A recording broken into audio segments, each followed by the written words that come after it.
बिस्मिल्लाहिर्रहमानिर्रहीम। अस्सलाम वालेकुम नाजरीन, आप यूट्यूब चैनल देख रहे हैं। मैं इमरान खान हूँ। नाजरीन, एक मरतबा फिर लाठी चार्ज हुआ है, एक मरतबा फिर पुलिस का क्रैकडाउन हुआ है।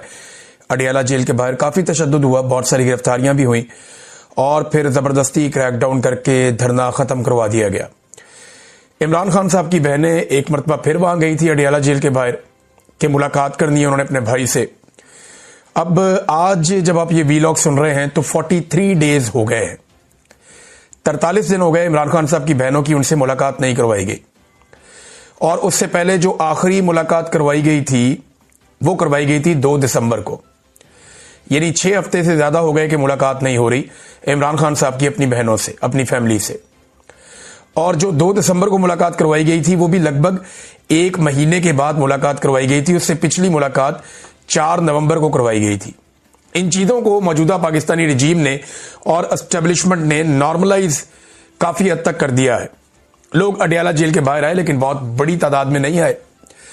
हालांकि सोशल मीडिया के ऊपर एक कैंपेन चल रही थी, इमरान खान साहब की बहनों ने कहा था कि आना होगा। देखिए, वो पॉलिटिशियंस नहीं है, इमरान खान की बहनों ने टिकट नहीं बांटने, लिहाजा लोग उनके कहने के ऊपर सिर्फ उतना ही आते हैं जितने बस आ जाए। चंद 100 लोग आ जाते हैं, बाज़ चंद हजार लोग आ जाते हैं, लेकिन बहुत बड़ी पैमाने पे अगर लोगों को वहां लेकर जाना है तो पार्टी को अपना रोल प्ले करना पड़ेगा। और पार्टी ये समझती है, ऐसा दिखाई दे रहा है कि कोई फायदा नहीं अडियाला के बाहर जाने का, यानी हमें वो एक्टिविटी नजर ही नहीं आती जो एक पॉलिटिकल पार्टी की हो सकती है। सिद्दीक जान साहब ने इस पर एक बड़ा तफसीली वीलॉग किया और उनकी पाकिस्तान तहरीक इंसाफ के कुछ बहुत अहम तरीन बंदे से उनकी बात भी हुई है। मेरी भी पाकिस्तान तहरीक इंसाफ के अहम लोगों से बात होती रहती है और अभी कुछ जर्नलिस्ट हैं उनसे मेरी बात हो रही थी। उन्होंने भी ये बताया कि जनाब जानबूझ के पाकिस्तान तहरीक इंसाफ अडियाला के बाहर उस तरह जोर नहीं लगाती जिस तरह वो माजी में शायद लगा रहे थे। मैंने उनसे वजह पूछी और ये सिद्दीक जान भी यही जानना चाहते थे। तो वो ये समझते हैं कि इससे कोई फायदा नहीं होगा। अब इमरान खान साहब की बहनों को तो फायदा और नुकसान नहीं देखना ना, वो तो जाती हैं सिर्फ एहतजाज करने के लिए, वो तो जाती हैं अपने भाई से मिलने के लिए, किसी तरह उनकी मुलाकात हो जाए। पिछले हफ्ते उन्होंने वहां सूरह यासीन पढ़वाई थी, कल वो वहां पे कुरान पाक पढ़ के गई हैं और दुआ करके गई हैं। उनके ऊपर टॉर्चर भी हुआ, बदतमीजी भी बहुत हुई। अब कुछ चीजें जो हैं वो सिद्दीक जान ने भी डिस्कस की हैं, मैं भी आपके सामने रखना चाहता हूं। देखें, इमरान खान साहब बार बार अपने ट्वीट में ये कहते रहे हैं कि लोगों को आना चाहिए। उनकी बहनें भी यही कहती हैं कि लोगों को आना चाहिए। जब लोग आते हैं तो दबाव बढ़ता है। इमरान खान अली अमीन गंडापुर को भी बार बार यही कहते थे वो मुझे मिलने क्यों नहीं आता। तो एक्चुअली वो बार बार ये तो नहीं कह सकते कि अडियाला के बाहर आकर बैठो और एहतजाज करो और दबाव बढ़ाओ ताकि मुलाकातें ना रोकी जाएं। ये तो काम पार्टी के करने का है ना। ये इमरान खान साहब की बहनें ये बात बार बार कह रही हैं। इमरान खान ये जरूर कहते रहे कि अदालतों के ऊपर दबाव जरूर बढ़ाएं ताकि वो इंसाफ दें। जब तक आप अदालतों के अंदर नहीं जाएंगे, ये एक अदलिया मुर्दा घोड़ा बन चुकी है। इसमें जान डालने के लिए इनको कम से कम ऐसी सपोर्ट चाहिए कि लोग आकर खड़े तो हों। अब अदालतों के अंदर जज उन्होंने अपनी मर्जी के लगा दिए, पाकिस्तान तहरीक इंसाफ गायब। यानी ये कैसे हो सकता है कि एक इतनी बड़ी पॉलिटिकल पार्टी है जिसकी इतनी ज्यादा ताकत है, उसके अराकीने असेंबली अगर आप सिर्फ निकाल लें, सेनेटर्स और कौमी और सूबाई असेंबली के, ये लगभग 300 से ज्यादा ये बनते हैं, और उसका लीडर जेल में पड़ा हुआ है और 2-3 महीने हो गए मुलाकातें नहीं हो रही। यानी 1.5 महीना ये हो गया, 1 महीना उससे पहले वाला आप लगा लें, इस बीच में 1 मुलाकात करवाई गई है। तो ये कैसे हो सकता है? वो ये मानने वाली बात तो नहीं है ना, इतनी बड़ी पॉलिटिकल पार्टी हो और ये, यानी अदालत के अंदर इनका केस ही नहीं लगता। 3 महीने हो गए हैं अलकादर यूनिवर्सिटी वाले केस में, इन्होंने दोबारा कभी परसू ही नहीं किया उसको। 3 महीने केस को परसू नहीं करते और ये वो पॉलिटिकल पार्टी है जिसमें इमरान खान साहब ने टॉप के ऊपर लाके वकला बिठा दिए।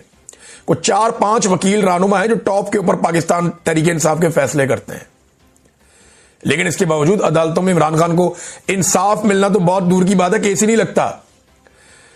अब इतनी ताकत हो, जब पाकिस्तान तहरीक इंसाफ जिसके ऊपर हाथ रख दे, इमरान खान जिसको हाथ रख दे, वो वकला का इलेक्शन जीत जाए। जब इतनी ताकत हो तो जज कैसे हो सकता है कि केस ही ना लगाए? अगर ये वकला जाके अदालतों के अंदर बैठ जाएं और ये वहां घंटों बैठे रहें और सैकड़ों की तादाद में बैठे रहे तो ये सिस्टम चलना बंद हो जाएगा। वकील जब चाहे केस लगवा सकते हैं, लेकिन ये काम ही नहीं हो रहा।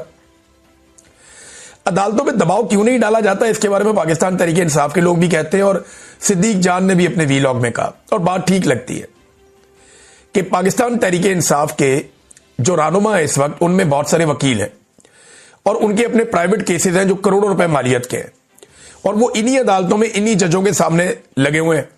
वो नहीं चाहते कि उनके इन जजों के साथ ताल्लुकात खराब हों या उनके अदलिया के साथ ताल्लुकात खराब हों, लिहाजा वो इस मामले पे इस हद तक कंप्रोमाइज कर देते हैं कि अदालत पे ज्यादा दबाव नहीं डालना। लेकिन एक सिनेरियो उन्होंने सामने रखा। आप फर्ज कीजिए पाकिस्तान तहरीक इंसाफ के 300-350 एमएनएस, एमपीएस और सेनेटर्स ये जाकर बैठ जाते हैं इस्लामाबाद हाई कोर्ट में, इमरान खान का केस लगाओ, मुलाकात क्यों नहीं हो रही?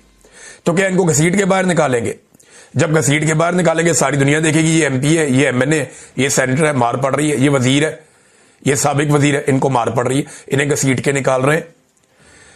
इसके ऊपर मुकदमा कौन सा हो सकता है? ये वहां कोई दहशतगर्दी तो करने जा नहीं रहे, हथियार लेके तो जा नहीं रहे। अरकान असेंबली है, उनका इस्तेहकाक है, वो जाके वहां बैठ सकते हैं।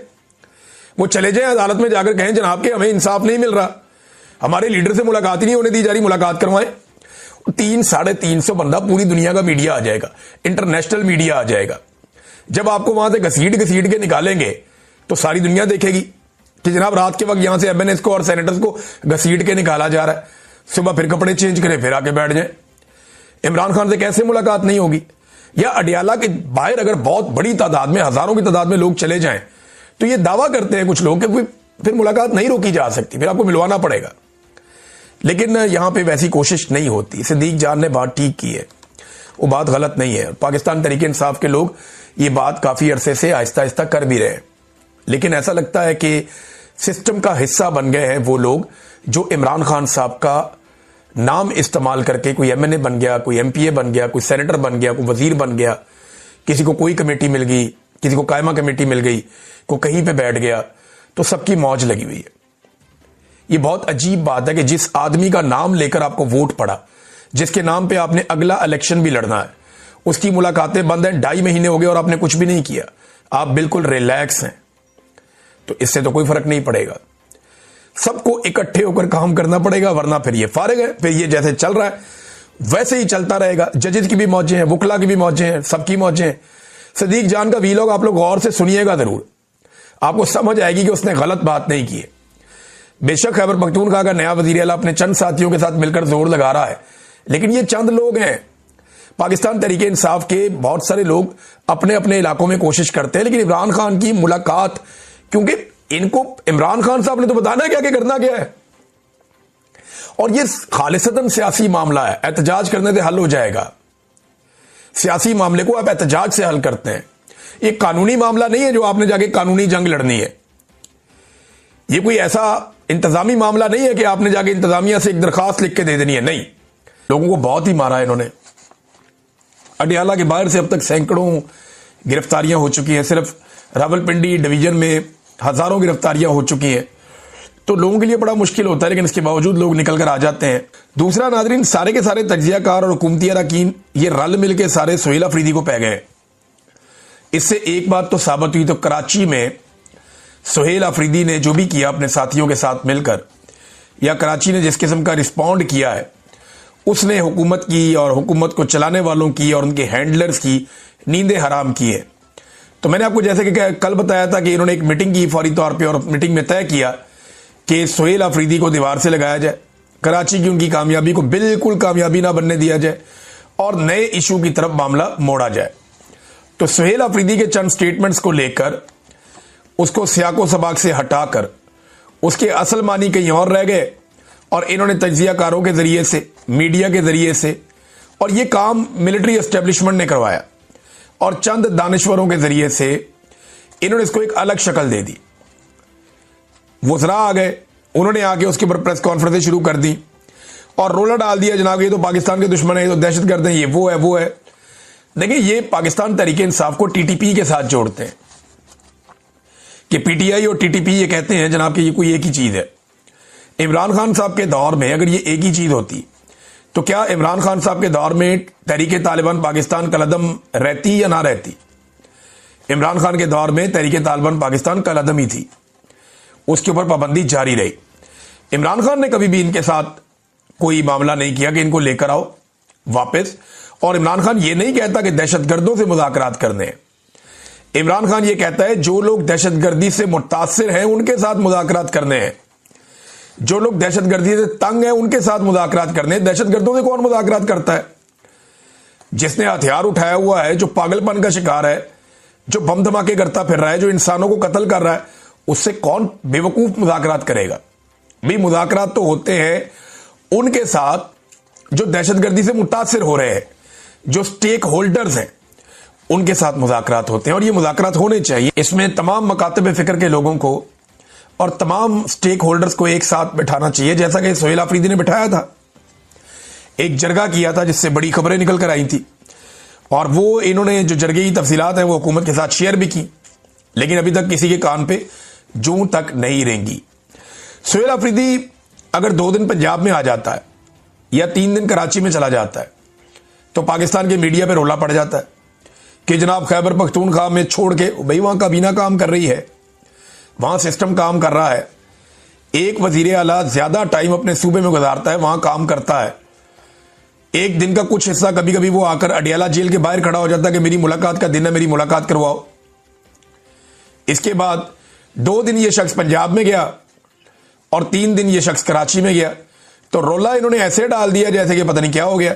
हालांकि दूसरी तरफ जो टिकटॉकर है वो एक एयरफोर्स का तैयारा लेती है, और एयरफोर्स का जो तैयारा खसूसी परवाज है उसके जरिए से अपने बच्चे, दमाद, मुलाजम, रिश्तेदार, मेकअप आर्टिस्ट, वो पता नहीं कौन कौन सारे पकड़ के, कभी जापान, कभी जनाब कौन सा मुल्क, कभी सेंट्रल एशिया, कभी मिडल ईस्ट, कभी यूरोप, कभी लंदन, कभी लैटिन अमेरिका। इनकी तो ब्रेकें ही नहीं लग रही, जहाज का रिक्शा बना के रख दिया है। वहां कोई नहीं पूछता कि जनाब हफ्ते हफ्ते 1.5 हफ्ते के टूर कौम के पैसों पे लग रहे हैं, वहां कोई सवाल नहीं पूछता। दूसरी तरफ एक वजीर आला इकोनॉमी क्लास में अपने खर्चे पे जाता है एक और सूबे में, और वहां जाके एक पॉलिटिकल मूव करता है, पाकिस्तानियों को निजात दिलाने की कोशिश करता है। जो पाकिस्तान में इस वक्त जबर, जुल्म और फस्तायत हो रही, जो एक जाली मैंडेट पे हुकूमत बिठाई हुई है, उसके खिलाफ जब वो आवाज उठाता है तो उसके ऊपर सारा मीडिया चीखता है, बोलता है। लेकिन दूसरी तरफ जब राजकुमारी जाती है, पूरा पूरा टब्बर लेके, मुलाजमों को लेके, खादमाओं को लेकर, और वो दुनिया के कई मुल्कों में जा चुकी है अब तक, और कई कई दिन के टूर्स, हफ्ते हफ्ते, 1.5 हफ्ते के टूर्स करके आती है, तब कोई सवाल ही नहीं पूछता, तब कोई बात ही नहीं करता। वो अपने साथ चीफ सेक्रेटरी को भी ले जाती है सामान उठाने के लिए। वो चीफ सेक्रेटरी बेचारा पीछे पीछे मुलाजमों की तरह फिर रहा होता है, वहां कोई सवाल नहीं उठाता। यहां जनाब सारे सवाल उठा रहे हैं। हालांकि वो चीफ सेक्रेटरी को भी छोड़ के गया, आईजी को भी छोड़ के गया, सारे ब्यूरोक्रेट को छोड़ के गया कि जनाब आप अपना काम करते रहें।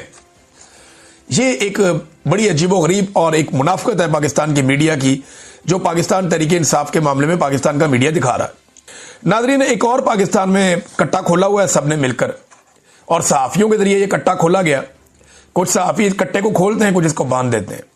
कुछ कहते हैं जी एक नया वंडर बॉय लाया जाएगा, कुछ कहते हैं जी कोई नया वंडर बॉय नहीं आएगा, कुछ कहते हैं जी शहबाज शरीफ को चंद महीने का टाइम मिल गया, शहबाज शरीफ की छुट्टी होने वाली है, लिहाजा नया वजीर आजम लाया जाएगा, उसके बाद या कोई कौमी हुकूमत बना दी जाएगी। ये सब आपको बेचने के लिए सौदा है, ये तवज्जो भटकाने की कोशिश है। ये सारे ना एक दूसरे की इंश्योरेंस पॉलिसी है। आसिम मुनीर को शहबाज शरीफ जैसा वजीर आजम मिल ही नहीं सकता। ऐसा शानदार खुशामदी वजीर आजम जिसने अक़वाम मुत्तहिदा में खड़े होकर भी नाम लिया, वो नहीं मिल सकता शहबाज शरीफ को, सवाल ही पैदा नहीं होता। आसिम मुनीर को ऐसा वजीर आजम नहीं मिलेगा, जो मर्जी चिराग लेके ढूंढे, इतना खिदमत गुजार आदमी नहीं मिलेगा। तो इसको क्यों छोड़ेगा वो? दूसरी बात यह है कि शहबाज शरीफ को आसिम मुनीर जैसा आर्मी चीफ भी नहीं मिलेगा कि 17 सीटों से उठा के वजीर आजम पाकिस्तान बना दिया, और ना सिर्फ 17 सीटों से उठा के पहले वजीर आजम पाकिस्तान बनाया, फिर उसके बाद आहिस्ता आहिस्ता आहिस्ता आहिस्ता करके सादा अक्सरियत भी दिलवा दी। और अगर इसी तरह हालात रहे तो ये 2/3 अक्सरियत भी दिला देंगे। तो शहबाज शरीफ को ऐसा, ये एक दूसरे की इंश्योरेंस पॉलिसी है, ये एक दूसरे के बगैर सांस भी नहीं ले सकते, क्योंकि इन सबको डर है कि इमरान खान और इमरान खान का क्राउड इनको खा जाएगा। तो इमरान खान से बचना है तो इन्होंने एक दूसरे के पीछे छुपना है। मिलिट्री एस्टेब्लिशमेंट ने इन्हीं सियासतदानों के पीछे छुपना है, और इन्हीं सियासतदानों ने मिलिट्री एस्टेब्लिशमेंट का सहारे चलना है। इसके अलावा इनके पास रास्ता कोई नहीं है। अब ये वंडर बॉय कहां से आएगा? भाई वंडर बॉय कहता है, कोई बंदर बॉय कहता है, कोई कहता है लफंडर बॉय कहता है, कोई जनाब मुझे अभी मैं एक और डंगर बॉय भी सुन रहा था मैं। ये सारे काम डंगरों वाले ही हो रहे हैं पाकिस्तान में।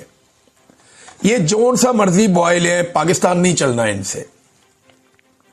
ये अगर पैसे मांग तांग के इकट्ठे भी कर लेंगे ना, अवाम को पीस के, अवाम का खून और पसीना निचोड़ के ये पैसा छीन के इकट्ठा भी कर लेंगे ना, तो ये पाकिस्तान को आगे नहीं बढ़ा पाएंगे। उसकी वजह यह है कि पाकिस्तानी जो हैं वो ये नियत कर चुके हैं कि इनके साथ नहीं चलना हमने। पाकिस्तानियों को ये शक्लें ही पसंद नहीं है।